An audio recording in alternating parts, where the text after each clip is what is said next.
রমজানের প্রথম রোজা। সকাল থেকে রোজাদারদের মন শান্ত, কিন্তু হঠাৎই দেশের মাটিতে কম্পনের দম বন্ধ করা অনুভূতি ছড়িয়ে পড়ে। অনেকেই প্রথমে ভাবেন কি হলো, ঝাঁকুনি নাকি ভূমিকম্প। আবারও যেন শুরু হয়েছে রাতের ঘুম কেড়ে নেয়া সেই পুরনো আতঙ্ক। এর আগে সকালের ঘুম ভেঙেই মানুষ টের পেয়েছিল মাটির অস্বাভাবিক কাঁপুনি। ভয়াবহ সেই ভূমিকম্পের স্মৃতি এখনও অনেকের মনে দগদগে।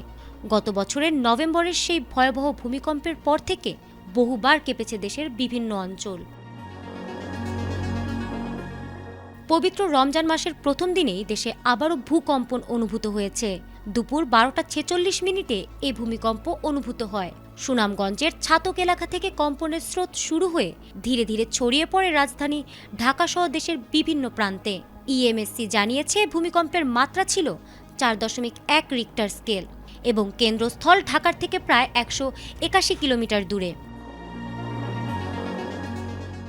সিলেট ও পার্শ্ববর্তী জেলা শহরগুলোতে কয়েক সেকেন্ডের কম্পন অনুভূত হয়, যদিও এখন পর্যন্ত কোনো মানবিক বা সম্পত্তিগত ক্ষতির খবর নেই। তবু হঠাৎ কম্পনের কারণে স্থানীয়দের মধ্যে আতঙ্ক দেখা দিয়েছে। বাংলাদেশ মেট্রোলজিক্যাল ডিপার্টমেন্টের সিলেট অফিস নিশ্চিত করেছে ভূমিকম্পের মাত্রা 4.1 রিক্টার। অফিস জানিয়েছে কম গভীরতার কারণে কম্পন বেশি তীব্র মনে হয়েছে। কম্পনের প্রভাব নিয়ে আলোচনা এখন দেশের আলোচনার কেন্দ্রবিন্দুতে। বিশেষজ্ঞরা আশ্বস্ত করেছেন এই মাত্রার ভূমিকম্প সাধারণত বিপজ্জনক নয়, তবে সচেতন থাকা জরুরি, প্রস্তুতি নেওয়া এবং হঠাৎ পরিস্থিতিতে সুরক্ষা নিশ্চিত করা প্রয়োজন। ফারহানা হক, এটিএন বাংলা।